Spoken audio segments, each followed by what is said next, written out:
Let's talk about data entry. This is one of the most common opportunities that we have as a virtual assistant. Um, so we'll talk about these in details right now. So as of the moment in 2022, hindi pa rin naman nawawala. But to be perfectly transparent with you, this is actually one of the easiest skills that we could have as a VA. So it's also expectedly that the rates sa data entry is not as high compared to the other more skilled techniques, like for example Facebook ads or copywriting or funnel design, something like that. But nevertheless, this is a very good opportunity as well if you will be starting as a beginner, if you have not um, polished your other skills in other niche, in other industry, you can definitely start here. Karamihan ng mga nagsisimula as a freelancer, they are looking for data entry job, especially those who haven't had college degrees, yung mga high school. That is perfectly okay. This is a good entry level. The caveat lang here is that number one, don't expect so much high hourly rate or fixed rate. Number two, there's a tougher competition here kasi nga ano siya very common. Ibig sabihin, maraming mga freelancers, it's a very competitive um, industry simply because it's the starting point. Okay, so as you start, nandito kayong lahat sa area na 'to, tapos naghihiwa-hiwalay. Dito yung design, dito yung website, dito yung social media, dito yung funnel, you know what I mean? So that is okay. It's your point of entry and there's nothing wrong with that. So let's go ahead and talk about data entry. So, like I said, it's one of the most in-demand and simple tasks a VA can do. Some of the tasks that you will encounter in data entry are these: copy pasting, creating a document. You extract a data from a website and then you put it in an Excel file. You convert PDF file. So parang very simple tasks sila. It doesn't require so much skill. All you need to do is you should know how to copy paste. You should know a little bit of MS or Microsoft Word, Excel, or slides. Later on, we will talk about that, or at least Google Drive. Yeah. So we will talk about all those in details later. So these are I'm gonna show you two examples of data entry. Nag-general VA yung hinahanap niya. Look, this is for general virtual assistant, meaning to say hindi siya ganun ka-specialized. Pero look, the client can pay $5 to $10 an hour hourly. So this is a good one for the beginners. So this one, let's read the job description. I am seeking for a VA who I can hand over a handful or so admin tasks to. Ideally, this would be a relationship where I could hand over jobs to as needed. As of the moment, at the moment, I'm sorry, at the moment, I am most seeking someone who is detailed. Okay. So, hindi masyadong malinaw ano exactly yung kailangan niyang ipagawa. Nakalagay lang dito, seeking reliable VA for admin type work. So, I'm sure meron siyang specific na skill na hinahanap. What you can do is send an application here if you think you are qualified here, and then you can go ahead and ask details from the client what exactly they need. Kasi syempre kailangan ng skills in a specific job. Let's say, for example, are you doing research or presentation ba yan? Or Excel file ba yan? Or whatever, okay? Another example is this one. It's a digital assistant data entry. It was posted 35 minutes ago. As of this recording, worldwide looking for data entry operator to update and consolidate. Look at this. Information on information on Google Sheets and other applications. Ayan. So, kailangan niya ng skills sa Google Sheets. So, dapat marunong ka. Data entry operator responsibilities include collecting and entering data in database and maintaining accurate records of information. So ayan, just go ahead and read it along if you think you are qualified, and if you think you like the task, you think you can do it, go ahead and apply. So ito yung mga example ng data entry sa Upwork. The tool that you will use a lot as a VA and as a freelancer in general are the three of this: Google Docs, Google Sheet, and Google Slides. These are equivalent to Microsoft Word, Microsoft Excel, and Microsoft PowerPoint presentation. So, kung wala ka nun, it's okay. Kung wala kang MS, kasi minsan medyo may kamahalan din na mag-install ng Microsoft sa computer, you can have an alternative sa Google Drive. Okay? That's okay. So, pero it's a must as a VA and lalong-lalo na as a freelancer to be familiar with Google Drive. If you are watching this video and you haven't had Google Drive, don't worry, I'll show you where to locate it. And for those of you who already know this, you can just listen on the side or fast forward, or I don't know. I'm just gonna show you the basic of it, okay? All right. Para cover natin everybody who's watching. Another thing that you will be needing is a snipping tool. Now, this is a snipping tool to take screenshots. Para makatake ka ng screenshot ng isang website, capture image on websites that are not available for simply copy and paste. So, itong mahalagang tool na to, I think this is available lang sa Google Apps. Kasi I'm using MacBook, so wala ako nito. Pero I have my way as a Mac user. We know how to screenshot something. I'm just gonna hold on Shift Command and capital yung number 4, caps ng number 4. And then look, nakakita niyo yan. So I can screenshot. Ganito mag-screenshot sa Mac. There you go. Do you see that? Ganun siya. So, that is how you capture your screen if you cannot do a simple copy-paste. And that is very, very, very important because kailangan marunong kang mag-screenshot ng desktop mo. Dapat marunong kang mag-screenshot ng screen. Okay? Kasi there are so many multiple times na kailangan mo siyang gamitin. It's not advisable that you will get your cell phone tapos pipicturean mo yung screen. That will be no kasi malabo yon. Even in e-commerce and Facebook ads that we're I'm teaching, when you show me your screen and show me how it looks like, I would definitely recommend that you take a screenshot of your desktop. That's clearer kasi kumpara dun sa pinipicturean siya from a phone. You get what I mean? So download the snipping tool, and then please play around with this. There are so many tutorials on this one, and if you haven't tried doing a screenshot on a desktop, that's one of your homeworks from me. Gawin mo siya. Okay? You have to do it. Not only screenshot SS on the cell phone, even in the desktop, you have to do it. That's a very crucial tool for all of us. Next, PDF.io or PDF.io. So you go to this website, and this is one of the tools that you can use to convert PDF files to Word and so much more. Okay, this is a free tool that you can use. So ano ba yung ibig sabihin ng PDF to Word? Maraming ganyan na pinapagawa yung mga clients. When it's a PDF file kasi you cannot edit it. Parang it's locked. Okay, so you have a lot of PDF files that I provided with you on this masterclass. Look at that. You can't edit that, diba? The only way that you will be able to edit that, please don't edit it, okay? The only way that you can edit a PDF tool is through converting it through a Word.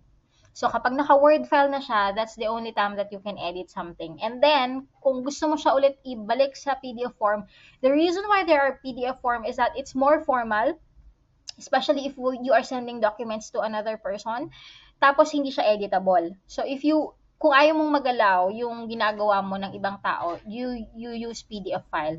Okay? Because not everyone knows how to convert it naman. But now you know, so that is another thing that is very crucial as well as a freelancer. Okay? So, check this out. Snipping tool, learn how to screenshot your desktop, and then PDF.io. Okay? All right, now let's have a quick tour of Google Drive Google Docs, Slides, and Sheet. And also, we will be learning how to download and share the file. So, yan ang ating mga tasks for today. All right. So I have prepared here in order for you to have a Google Drive or Google Docs or mga yun nga Google Drive siya. Google Drive, nandoon na silang tatlo, yung Docs, yung Slides and Sheets. Paano magkaroon nito? You should have a Gmail account. And everyone can have a Gmail account, correct? How many of you here does not have a Gmail account? You should have one. Kasi free lang naman siya. Okay? You can have as many email as you want. There's no problem with that kay Google. I have multiple email addresses. So, okay. Anyway, so I have here two. Two of the things that I am using right now. Pasensya na kayo kung hindi ko kayo nire-replyan at madadaanan niyo yung mga email niyo sa akin on this I see. Token of appreciation. Okay. All right. So, let's take a look at this for example. So, I have two prepared email addresses here. So, I have two. Tapos, once you have this email address, guys, meron ka ng automatic na G Drive. So, what you are going to do is go to this, yung mga dots sa taas, 'di ba? Buksan mo yung email mo. Tapos, dito sa taas, follow my cursor, click on that. These are your Google Apps. Dito, makikita mo yung email mo. Ayan, look. Ito na yung Drive. Ito na yung tatlo. You also have other apps here ng Google, kagaya ng Google Calendar, Google Chat, Google Meet, mga form, sites. You have your YouTube, you have your Google Ads. So, all the products ni Google can be seen here. Alright? So, you have your Classroom, Cloudprint. Okay, so ganyan. Collections, podcasts, yung photos mo na nakasync, you can have that. Google Maps. Okay? Now, ang kailangan natin itong tatlo na to. So, what you will do is, I will introduce to you si Google Drive. So, tanggalin ko muna to. Click mo yung Google Drive, and then you will be routed to your Google Drive. Now, kasi, I'm using this email. But if it's your first time, kagaya nito, very new email ko to, I use this kasi na-lock ako dito sa isang email na to. This is the one I'm using all the time. So, if you're going to email me, you email me on this, cj@onlinefilipinofreelancers.com. Now, there was a time na nagkaroon ako ng problema sa domain. That's why I created a different email because a lot of people need to contact me and they have no way to contact me through email lang. I don't really respond to messenger chats kapag work related. I find it very toxic. So parang sa email lang tayo mag-usap, ganyan. So like I draw the line there. Okay? Pag messenger gusto ko ano 'yon, nagre-relax lang ako, ganyan, or personal lang, very light conversation. But I don't do business on Messenger. So I need to create another email address for the students and for those inquiries and everything. Okay. So enough of that commercial. So, click mo yung Google Drive dito. Pagka wala ka pang Google Drive and you don't have any documents yet, this is how it looks like. Alright? Mamaya ipapakita ko sa inyo yung meron ng laman na Google Drive. So, ganyan siya. All of my, some of my documents are here. Ayan, may mga videos ako. Ganyan. May mga presentation ako. So, I have a lot of emails. So, lahat sila, ginagamit ko yung mga Google Drive na yan. Okay, so let's go back here. This is how it looks like. Now, you can create a new document here on the left side. So, dalawa yung places that you can check. This one, from here, you can create a folder. You can upload a file that you already have. You can upload a file and a folder. This is where you can create a Google Docs, Google Sheet, and Google Slides and Form. Meron ka rin mga ibang mga products ni Google, kagaya ng Google Drawing, My Map, so everything is here. Okay, but the top 3 most urgent things that you should do is learn how to create a Google Doc, Google Sheet, Google Slides. Okay, buksan natin, sample. Para makita nyo lang. For those of you who already know this, you can skip this video. That is okay. I'm just gonna discuss the basic. If you wanted to just watch, it's okay too. Alright, so ganito siya. So, etong Google Slides is very similar with the PowerPoint presentation ni Microsoft. Like I said, Microsoft applications are very expensive. No, so if you would be getting yung hindi pirated ha, yung you really bought it, it costs, I don't know, more than 1,000 pesos, no, 2,000 yata or 3,000 yearly, annually. So I have purchased that through Microsoft talaga, and yun nga, hindi ko naman din masyadong nagagamit. So I think okay na rin ako sa Google Drive. So I might cancel that. Ayan. So this is a spreadsheet. This is equivalent of the Microsoft Excel. This is called Google Sheets, and this one is the Google Docs, equivalent of MS Word. Okay? So, yan tatlo very very important. So, I'm sure marami naman sa inyo ang marunong mag MS Word, no, and Excel. Yung kahit yung basic lang. Hindi ako maalam much sa Excel.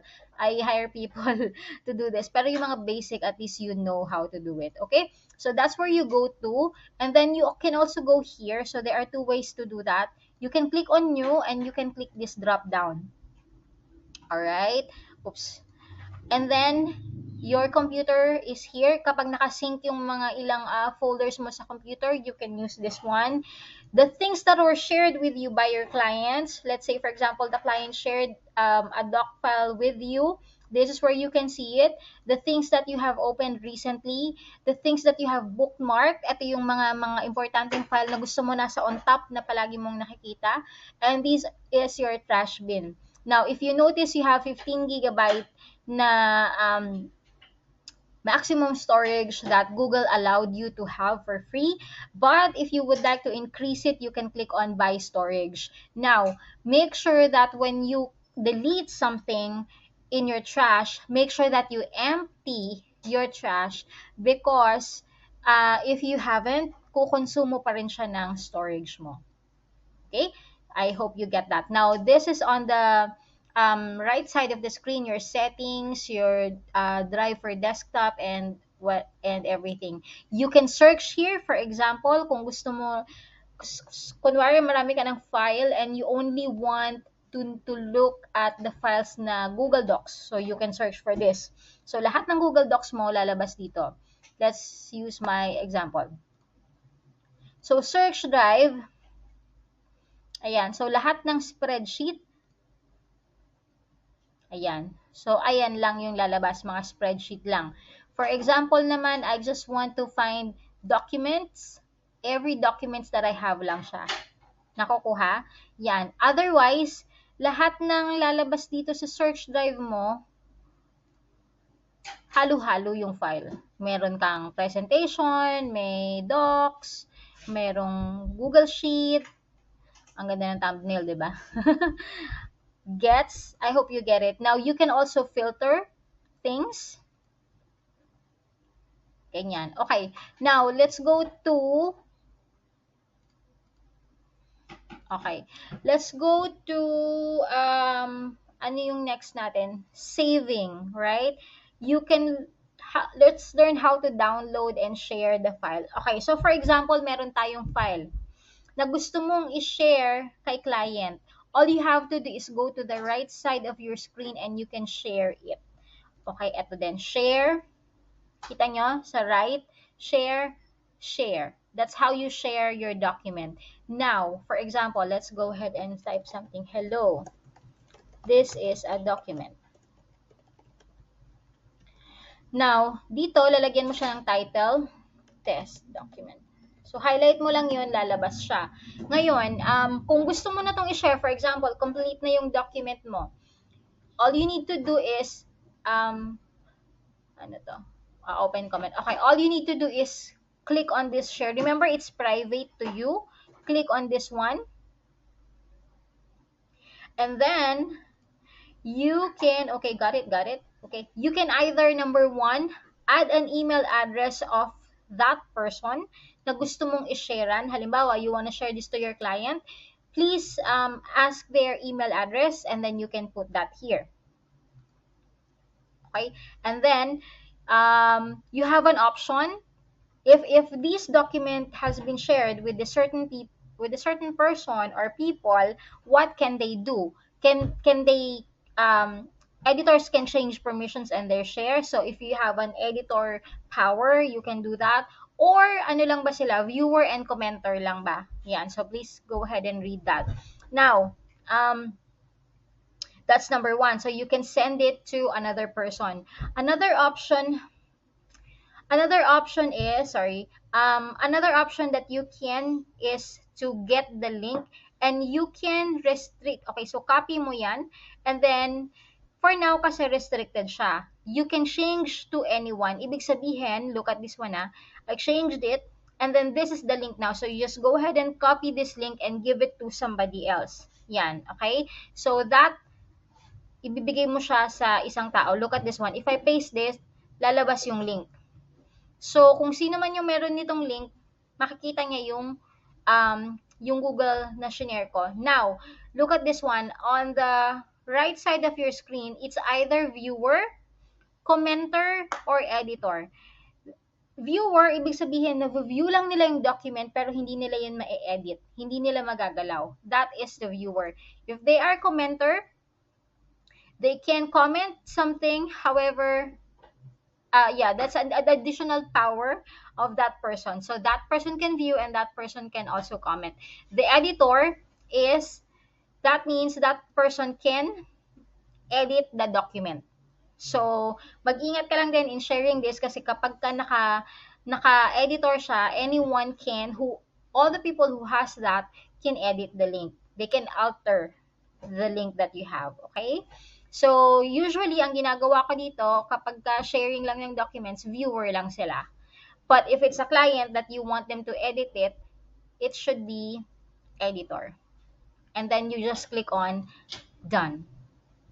Permission updated. Nakukuha. Now, very, very important that we need to discuss. Sa mga first time, how many of you here are first timer in seeing Google Drive? This is crucial, guys. I hope you listen to this.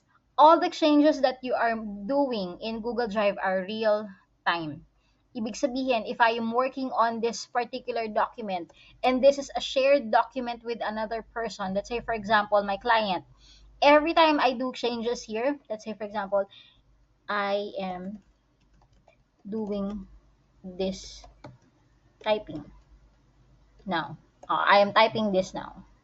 Nakikita niya lahat ng update na ginagawa ko real time.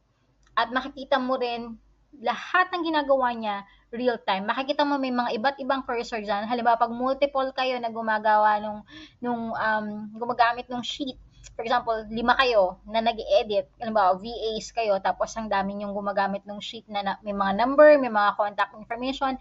Anytime that a person did something, you will see it right away. That's the beauty of Google Drive. That's what I love about this. And it's also autosave. Okay? The reason why I'm making this a very, very important a very important point, there was one freelancer that I know before, na hindi siya marunong ng Google Drive. It was her first time seeing the Google Drive. And you know what she did? She deleted the entire Google Sheet where si client walang backup nun. You know what? My point is, she got fired from doing it. And aside from that, she ruined the client's. I'm not sure kung na-recover. I think there is a way to recover, pero for a certain hour lang. Correct me if I'm wrong, but I know that once it has been deleted for so long, hindi na siya nare-recover. That's what I know but correct me. But then, at the end of the day, the business has been ruined. Nagka-bad day si client, nasira yung araw niya, na-toxic siya, na-stress siya. So, yun. That's the reason why I'm making that point. You have to be very careful if you are using Google Drive with another person. Kung ikaw lang mag-isa, okay lang by all means, di ba? Kasi wala namang ibang gumagalaw ng drive kundi ikaw. But if there are people who are doing it, like it's a joint project and it's a client account, make sure to really be careful and don't delete anything unless it's necessary to be deleted. Okay, so you can see people working on the same document. You can see their edited versions as well. Don't delete, and be careful when you are accessing a file that is being used by everybody else. All right, so I hope that I have um, made an introduction with Google Drive for data. Importante yung magamit to. This tool is something that you will use almost all the time. For example, also, kapag meron kang mga calls, um, I use Google Sheet for that. For halimbawa, name nung, parang ganyan, name, tapos phone number, any notation that you would like. So, pwede mong liitan yan, ganyan. So, these are the columns and these are the rows. For example, B, kung saan natapat yung cursor ko, halimbawa, these are called cells. Okay, basic Excel. These are called cells. So, if tinapat ko yung cursor ko dito, I am on number 3, di ba? Row 3 and then column B. So, ang tawag dito ay B3. You get it? So, this one naman is B8. Tama? Column ko ay B, yung row ko ay 8. If I go here, that's I3. Okay? Alright? So, ganon. So, play around with this, guys. Parehong-pareho lang naman sila. Very similar with the MS tool. Ngayon, yung Google presentation, to be honest ha, hindi ko to masyadong ginagamit kasi naka-Canva ako. Like, kagaya ngayon. Ito presentation to. Itong pinipresent ko sa inyo mula pa nung simula. And every time that I do speaking or talk or engagement, I always use Canva kasi mas marami siyang mga options. So, hindi ko ginagamit yung Google Slides. Sa ano lang ako, sa Google Doc at saka sa Google Sheets.